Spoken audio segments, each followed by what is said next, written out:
Halo kawan pajak, jumpa lagi kita di Redpal Talk.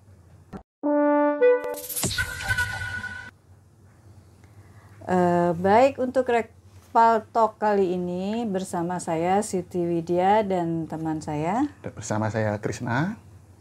Kali ini kita akan membahas isu yang baru-baru ini ramai di sosial media dan berita-berita nasional kita mengenai penagihan, pemblokiran rekening, tindakan penagihan berupa pemblokiran rekening. Kita akan bahas bagaimana kronologi pemblokiran tersebut.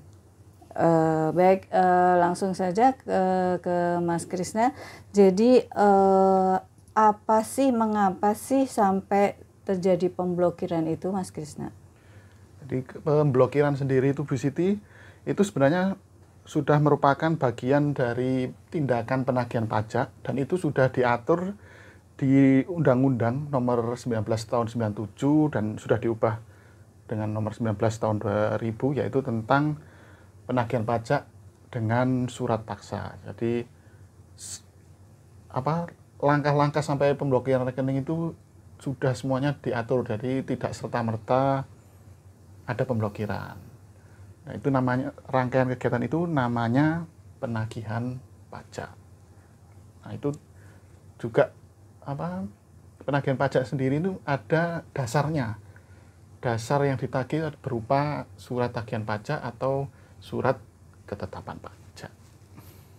Oh, jadi agak panjang ya sebenarnya ya. Iya, benar. Tidak tahu-tahu langsung diblokir begitu ya, Mas Krishna. Benar sekali, Bu Siti. Iya. Kemudian bagaimana sebenarnya prosedurnya, Mas Krishna, dari pembuatan tagihan atau bagaimana seperti itu? Oh ya, jadi memang awal dasar tindakan penagihan ini diawali dengan terbitnya STP dan SKP. Jadi kalau contoh yang paling sering terjadi ini kalau ada namanya istilah SP2DK, permintaan klarifikasi data oleh AR, itu kalau kawan pajak tidak merespon, terus akhirnya diusulkan pemeriksaan oleh AR, setelah pemeriksaan itu timbul surat ketetapan pajak kurang bayar. Nah, kalau sampai terbit kurang bayar dan tidak dibayar, itu akan ditagih dengan penagihan pajak. Nah, selain SKP, ada juga STP. STP ini produk dari penelitian AR. Jadi kalau kawan pajak... STP itu singkatan dari... Oh ya, mohon maaf. STP ini surat tagihan pajak. Oh, surat tagihan pajak, oke. Jadi kalau yang STP ini merupakan produk penelitian dari AR. Kalau kawan pajak terlambat lapor, terlambat bayar, itu kena denda. Dendanya ini ditagih menggunakan STP. Jadi sudah ada untuk menagih denda itu ya. Benar. STP, ini penerbitannya pun juga STP dan SKP juga sudah diatur dengan undang-undang. Sesuai dengan undang-undang ya, Mas Krishna. Benar sekali, Bu. Oke, setelah diterbitkan STP, kemudian SKP, lalu tindakan selanjutnya apa itu, Mas? Kalau misalnya wajib pajak masih juga tidak membayar gitu. Jadi untuk selanjutnya bagaimana itu?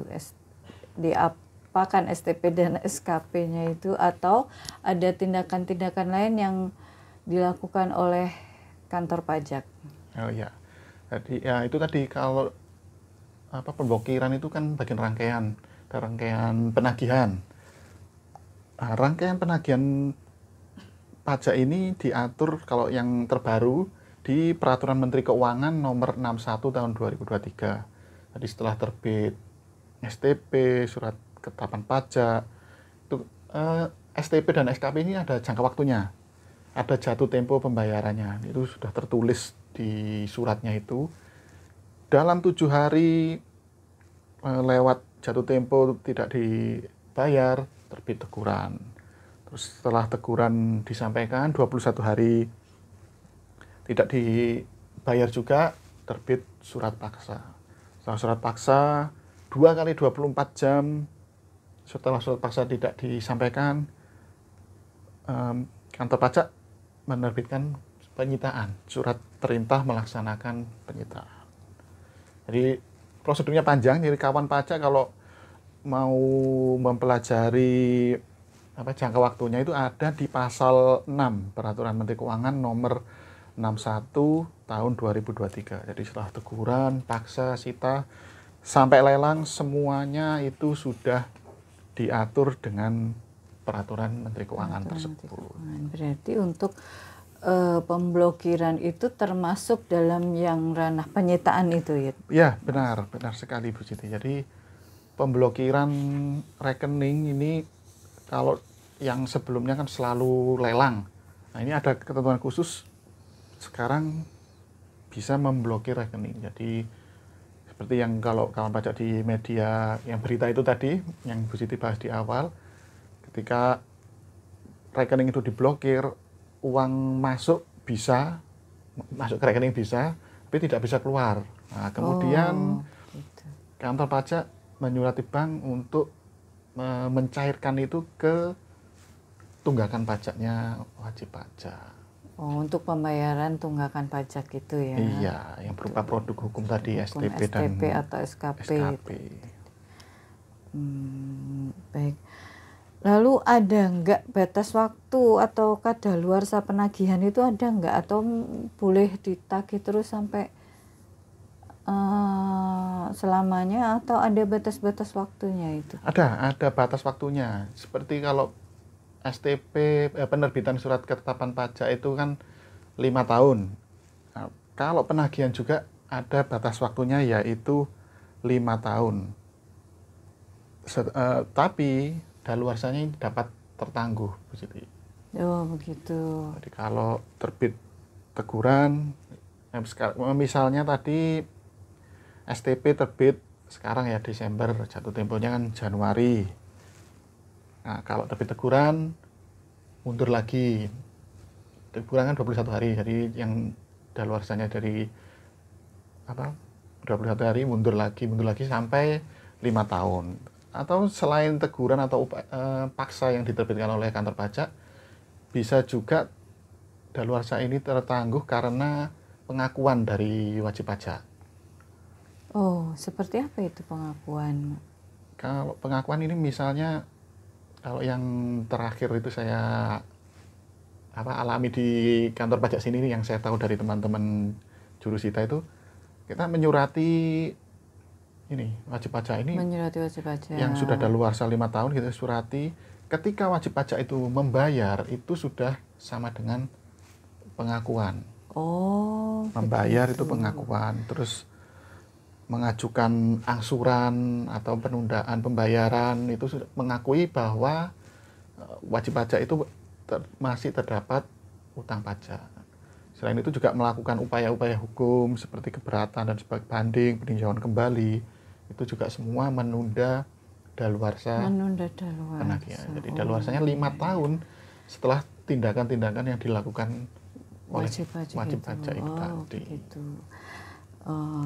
Lalu Mas Krisna, kalau kan itu ada tagihan ya seperti STP atau SKP, kemudian kalau tidak dibayar nanti akan ada tindakan-tindakan penagihan, berarti begitu ya. Kalau jika wajib pajak itu belum ada kemampuan untuk membayar, itu upaya apa yang bisa dilakukan oleh wajib pajak? Tadi yang saya sebutkan termasuk salah satu yang menunda daluarsa pajak itu, jadi kawan pajak bisa mengangsur, menunda dengan mengajukan permohonan dahulu ke kantor pajak. Oh, jadi diajukan permohonan untuk mengangsur, kemudian ada keputusan dari kantor pajak bisa diangsur berapa kali seperti itu. Nah, itu bisa juga. Kemudian ada juga bisa melakukan penundaan ya, penundaan pembayaran ya. Benar. Itu semua harus dengan permohonan. Benar sekali, harus dengan permohonan. Dan nanti kalau sudah terbit keputusan itu ini ada konsekuensinya, Bu Siti. Jadi ada, kalau mengangsur ada bunga penagihannya. Oh, jadi dari setiap angsuran itu Karena keterlambatan ya Mas Benar mungkin ya, sekali. karena lewat jatuh tempo begitu Iya, ya. jadi Jadi ada bunganya. bunga Bunganya ini penagihan, berarti nanti ada terbit lagi surat lagi benar ya. lagi, ada STP lagi STP untuk menagih bunga tersebut. Besarnya Oke. bunganya juga sudah ditentukan dengan keputusan Menteri Keuangan, jadi berbeda-beda. Ini sesuai suku bunga acuan. Oh, Jadi sudah gitu. ini lebih mengikuti perkembangan ekonomi. Mengikuti, oh jadi bunganya mengikuti bunga dari Bank Indonesia Benar ya. sekali, Bu Siti. Oh, itu dikenakan per bulan ya Mas ya? Iya. Per Jadi bulan? angsurannya misalnya mengasur 3 bulan ya, ya masing-masing bulan ada Masing-masing bulan sendiri. ada bunganya sendiri-sendiri, Benar. tergantung lamanya seperti Benar itu sekali. ya. Oh, baiklah. Jadi menggunakan suku bunga dari Bank Indonesia, kemudian tergantung berapa lamanya pengangsuran atau keterlambatan pembayaran, seperti itu ya Mas ya. Baiklah. Jadi untuk tindakan penagihan itu berarti sebenarnya dari banyak ya tindakan-tindakannya, step-stepnya begitu ya, tidak langsung dari misalnya tahu-tahu rekening diblokir seperti itu, tidak ada ya itu ya Pak. Tidak seperti itu, tidak semudah itu memblokir ya. Bahkan kalau produk hukumnya itu menurut kawan pajak salah, itu kawan pajak bisa mengajukan upaya-upaya hukum. Oh, berupa apa itu Mas Krisna, upaya hukum yang bisa dilakukan? Jadi diatur di kalau di pasal 36 ada pengurangan sanksi atau penghapusan pembatalan STP, SKP yang tidak benar, itu diatur di Undang-Undang KUP. Juga bisa mengajukan keberatan. Jadi contoh yang penghapusan sanksi itu misalnya WP kilaf atau tidak mampu secara keuangan, itu bisa mengajukan pengurangan sanksi atau penghapusan sanksi administrasi. Oh ya, itu dengan permohonan ya. Benar. Permohonan diajukan ke KPP ya. KPP benar, KPP. tapi keputusannya nanti di Kanwil, Bu. Jadi KPP diterbitkan oleh Kanwil. Iya, KPP hanya menerima, diteruskan ke Kanwil, keputusan ada di Kanwil. Kalau keberatan juga sama, disampaikan ke KPP. KPP meneruskan ke Kanwil begitu ya. Jadi banyak sekali upaya yang bisa dilakukan oleh kawan pajak jika memang merasa bahwa tagihan pajaknya itu tidak benar ya. Atau tidak ada kemampuan ya, belum ada kemampuan untuk membayar.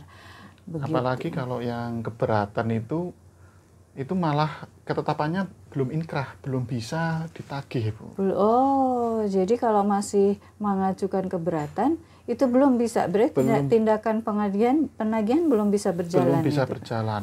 Setelah keberatan pun, misalnya keputusan keberatannya ditolak, kawan pajak masih bisa ada step lagi, yaitu mengajukan banding ke pengadilan pajak. Oh, bisa banding ya kan. Jadi kalau misalnya kawan pajak itu mengajukan keberatan, kemudian sudah diputuskan oleh Kanwil DJP gitu, terus kemudian wajib pajak kawan pajaknya kurang puas dengan keputusan kepala Kanwil, nanti bisa lagi ada upaya lagi, yaitu upaya banding ke pengadilan pajak. Begitu ya. Baik Mas Krisna, kemudian untuk selanjutnya ada nggak sih kendala-kendala dalam step-step penagihan ini? Kalau yang pernah di helpdesk terus sharing-sharing dari teman jurusita itu, ini Bu Siti, salah satu kendalanya itu kawan pajak tidak menerima produk hukumnya. Jadi, itu bisa karena apa Mas Krisna kira-kira ya? Nah, ini kalau yang di Mungkin kendala pos ya kondisi saat atau ini kan surat tagihan pajak, surat ketetapan pajak itu kan dikirim melalui pos. oh Nah, iya ternyata iya iya alamatnya iya. Oh, tidak alamatnya ditemukan sudah oleh berubah ya atau sudah mungkin ya. berubah. Nah, tahu-tahu pas pada saat paksa ini kan harus disampaikan langsung nih oleh jurusita. Ketika kalau pos tidak menemukan, ya jurusita sampai nyari sampai ketemu tiba-tiba langsung ada Surat iya paksa. ada surat paksa rinciannya ada 12 surat tagihan pajak bulan Januari sampai Desember. Nah, Padahal wajib tidak pajak ini menerima iya wajib pajak ya. tiba-tiba kaget loh kok saya tiba-tiba menerima segini nggak menerima apa-apa. Nah, itu kendalanya seperti itu. Jadi kawan pajak sendiri tidak terima, tidak menerima dan ya cukup apa ya mengejutkan lah bagi kawan pajak. Coba kalau Betul. tahu oh ini kena Dari STP karena nggak awal lapor, terus iya. selanjutnya kan jadi Tertib lapor, ya benar. Jadi lapor nggak ya. dendanya nggak banyak. Nah itu. Begitu. Nah, Ternyata begitu ya karena mungkin banyak ada kendala-kendala yang dari pihak luar juga bisa ya. benar. Nah ini kebetulan ini kan mau launching Cortex Januari Oh, iya 2025. iya betul betul. Nah, untuk mengatasi kendala tersebut di PMK 81 2024 yang terkait dengan Cortex nanti, kawan pajak akan menerima surat tagihan pajak produk hukum itu tidak melalui pos lagi, tapi melalui surat elektronik dan akun Cortex-nya. Oh, jadi langsung ada di situ Langsung begitu ya. ada. Jadi lebih bisa diterima gitu ya, Pak. Iya. Lebih tepat gitu penerimaannya dari penerimaan STP-nya, SKP-nya begitu. Jadi tidak lagi tahu-tahu di surat paksa seperti itu ya, Benar Mas sekali. ya. Berarti iya. Jadi untuk Cortex itu nanti STP surat tagihan pajak atau SKP surat ketetapan pajak itu nanti langsung masuk ke email wajib ya kan pajak. sekarang kan sudah semua iya, serba semua elektronik.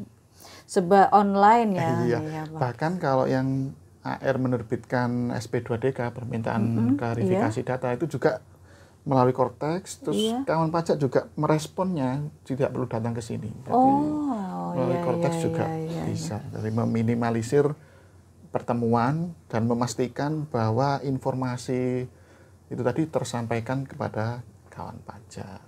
Oh iya, jadi untuk Cortex ini nanti akan insya Allah akan lebih memudahkan ya, Mas semoga. ya. Semoga lebih nyaman untuk wajib pajak. Jadi setiap surat bisa diterima dengan tepat dan cepat gitu ya. Betul. Sudah? Kurang? 4 menit 11. Oke, sudah bisa. Baik. Baik, sudah sangat jelas Mas Krisna mengenai penagihan pajak ini. Jadi bisa dimengerti ya kawan pajak semua bahwa tidak serta-merta langsung diblokir begitu.